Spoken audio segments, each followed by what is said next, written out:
बहुत ही आराम से तथ्य बताते हुए वो बोले, सदगुरु लगभग 70% से ज्यादा पोर्नोग्राफी है।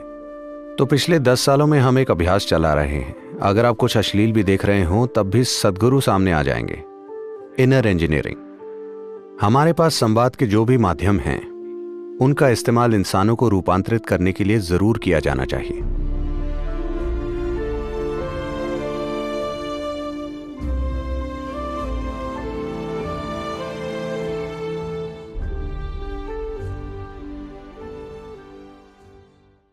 देखिए, सिनेमा का मतलब है आप बड़े पर्दे के बारे में सोच रहे हैं। ऐसा नहीं है कि वो एक संभावना नहीं है, पर प्रश्न ये है कि उसे जाकर देखेगा कौन। उसे व्यावसायिक रूप से सफल भी होना चाहिए। व्यावसायिक सफलता मतलब लोगों ने उसे देखा, ठीक है।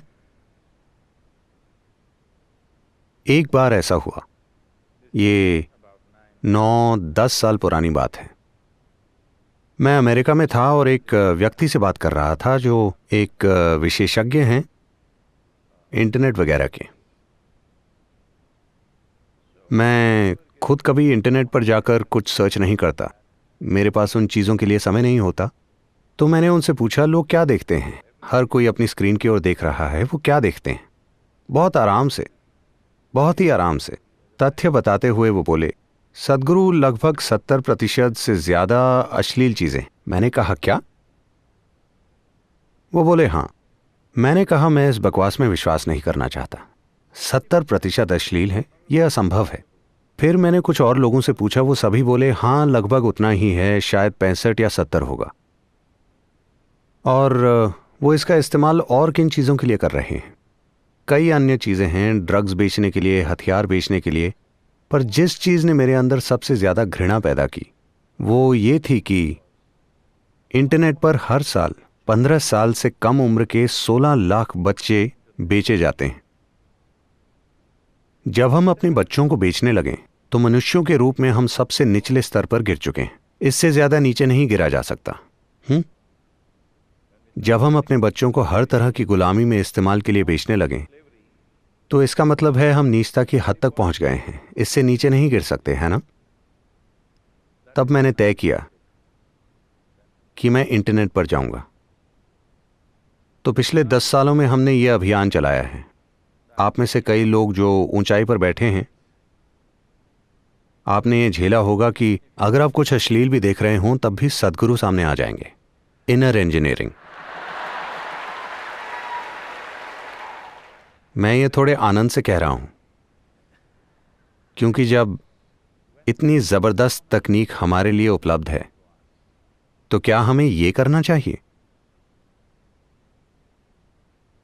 देखिए, इस धरती पर कई महान प्राणी आए हैं, लेकिन जब वो आए और उन्होंने कुछ कहा तो मुश्किल से 10 लोगों ने सुना।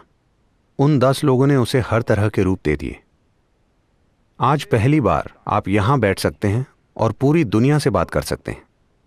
जब हमारे हाथ में ऐसा साधन है, अगर हम मानवता को अभी रूपांतरित नहीं करते तो इसका मतलब है हमारा ऐसा कोई इरादा ही नहीं है ना? तो आपका सवाल बिल्कुल जायज है,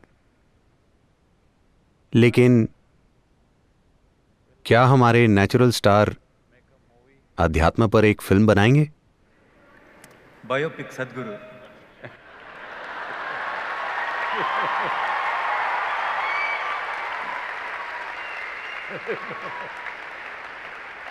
లాస్ట్ సినిమాలో ఉన్న ఆఖరి షాట్లో ఆయన గెస్ట్ అపియరెన్స్ అలా పాస్ అవుతారు ఫ్రేమ్, ఓకేనా? तो हमारे पास जो भी माध्यम है, जरूरी नहीं कि वो आध्यात्मिक प्रक्रिया हो। हमारे पास संवाद के जो भी माध्यम हैं उनका इस्तेमाल इंसानों को रूपांतरित करने के लिए जरूर किया जाना चाहिए, क्योंकि इस धरती पर बस यही एक समस्या है, इंसान, और कोई समस्या नहीं है। हेलो, हाँ या ना? यही एकमात्र समस्या है। तो जब आज संवाद का इतना शक्तिशाली माध्यम मौजूद है, ऐसी तकनीक उपलब्ध है जिससे हर इंसान तक पहुंचा जा सकता है, चाहे वो दुनिया के किसी भी हिस्से में हो, जब ये संभावना मौजूद है तो मानवता को रूपांतरित करने का यही समय है।